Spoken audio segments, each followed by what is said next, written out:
दोस्तों, स्वास्थ्य विभाग एक्शन में। अब डॉक्टर साहब सावधान हो जाएं। अगर आपने मरीजों को अस्पताल की फार्मेसी छोड़ किसी बाहर की दवा लिख दी है तो आपकी कुर्सी हिल सकती है।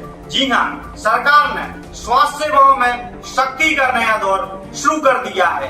अब डॉक्टर अगर बाहर की दवा लिखते पकड़े गए तो सीधे निलंबन का सामना करना पड़ेगा। इसके अलावा निर्धारित समय पर ओपीडी कक्ष में डॉक्टर के ना होने पर संबंधित डॉक्टर के साथ चिकित्सा अधीक्षक व मुख्य चिकित्सा अधीक्षक भी जिम्मेदार होंगे। आखिर क्यों लिया गया है यह कड़ा फैसला? ये किसी खेल की शुरुआत है। आप कुछ वीडियो देखिए जिनमें सफेद पर्ची पर बाहर की दवा लिखी हुई है। जी भैया, हमारे सदर कैंट छावनी परिषद का कैंट हॉस्पिटल है, वही ये हमारे कंचन भाई हैं बैठे हुए हैं।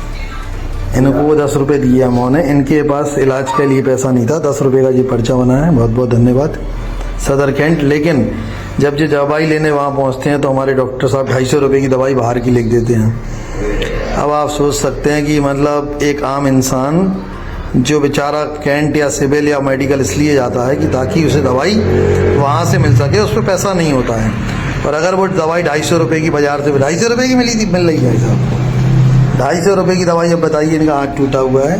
अब 250 रुपये की जो बंदा बाहर से दवाई लेगा तो बेचारे के 10 रुपये और बर्बाद चले गए, तो वो भी नहीं लेता तो सही रहता। तो निवेदन है भाई, हमारे ईओ साहब बहुत अच्छे हैं, कैंट ईओ साहब डॉक्टर साहब भी अच्छे हैं, तो थोड़ी कृपा है, इस पर थोड़ी मेहरबानी करें। आसरा NGO 86।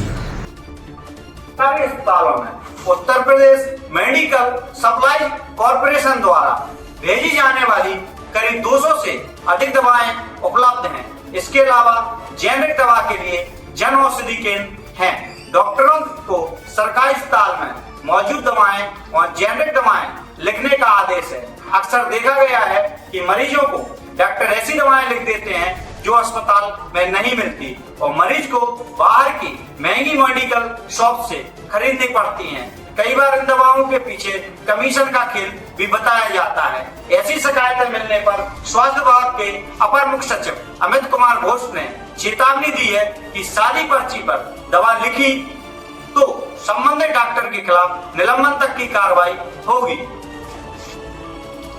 इसके अलावा अस्पताल के समय ओपीडी कक्ष से गायब रहने वाले डॉक्टर भी चिन्हित किए जाएंगे। इसके लिए संबंधित अस्पताल के चिकित्सा अधीक्षक व मुख्य चिकित्सा अधीक्षक भी जिम्मेदार होंगे।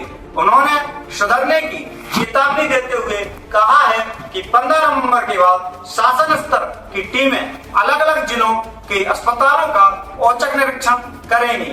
अस्पताल अधीक्षक व प्रबंधन से जुड़े अधिकारियों को सुबह से दोपहर 2 बजे तक 3 बार पर्सन का राउंड लेकर कमियों में सुधार करने को कहा है। तो अब डॉक्टर के लिए बाहर की दवा लिखना एक बड़ा जाल साबित हो सकती है। लेकिन सवाल यह है, क्या दवाओं की कमी को पूरा किए बिना सख्ती करना सही है? सुधार की कोशिश जरूरी है, लेकिन सिस्टम को ठोस बनाना उससे भी ज्यादा जरूरी है। धन्यवाद। नई खबरों के लिए हमारे चैनल को सब्सक्राइब करें।